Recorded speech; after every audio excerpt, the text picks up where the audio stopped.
अस्सलाम वालेकुम। Frozen shoulder एक ऐसी पेनफुल कंडीशन है जिसके अंदर शोल्डर जॉइंट का जो कैप्सूल है उसकी जो कवरिंग है वो कॉन्ट्रैक्ट कर जाती है, जो शोल्डर के मसल्स हैं वो स्टिफ हो जाते हैं। पेशेंट को सीवियर पेन होती है, डॉक्टर साहब मुझे रात को नींद नहीं आती, उस साइड के ऊपर पेशेंट सो नहीं सकता, और पेशेंट की जो डेली एक्टिविटी है, जो पेशेंट की रूटीन लाइफ है वो काफ़ी ज़्यादा डिस्टर्ब हो जाती है।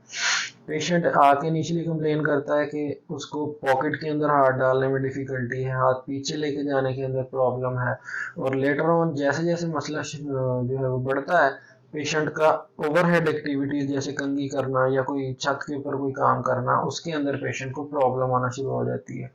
आमतौर पे फीमेल्स के अंदर ज़्यादा कॉमन होता है मसला। इसके अलावा जिन लोगों को शुगर है या थायराइड का इशू है उनके अंदर भी ये मसला कॉमनली हो जाता है। इसके अलावा अगर कंधे के ऊपर कोई चोट लगे उसके बाद भी शोल्डर फ्रीज होने के चांसेस बढ़ जाते हैं।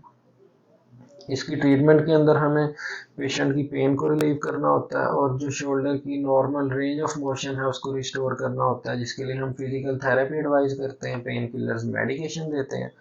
इसके बावजूद भी अगर पेशेंट का प्रॉब्लम ठीक नहीं हो रहा, फिर हमें सर्जरी की तरफ जाना पड़ सकता है, जिसके अंदर कैमरा डाल के शोल्डर जॉइंट के अंदर एडहीजन्स को ब्रेक किया जाता है, या पेशेंट को बेहोश करके उसकी एडहीनोलाइसिस यानी उसके शोल्डर की जो जकड़न है उसको ख़त्म किया जाता है। इसके अलावा शोल्डर जॉइंट के अंदर इंजेक्शन लगाए जा सकते हैं, हाइड्रोडाइलेशन की जा सकती है। ये कुछ सर्जिकल ऑप्शंस हमारे पास मौजूद होते हैं जो कि शोल्डर की पेन को रिलीव करते हैं और शोल्डर की रेंज ऑफ मोशन को रिस्टोर करते हैं।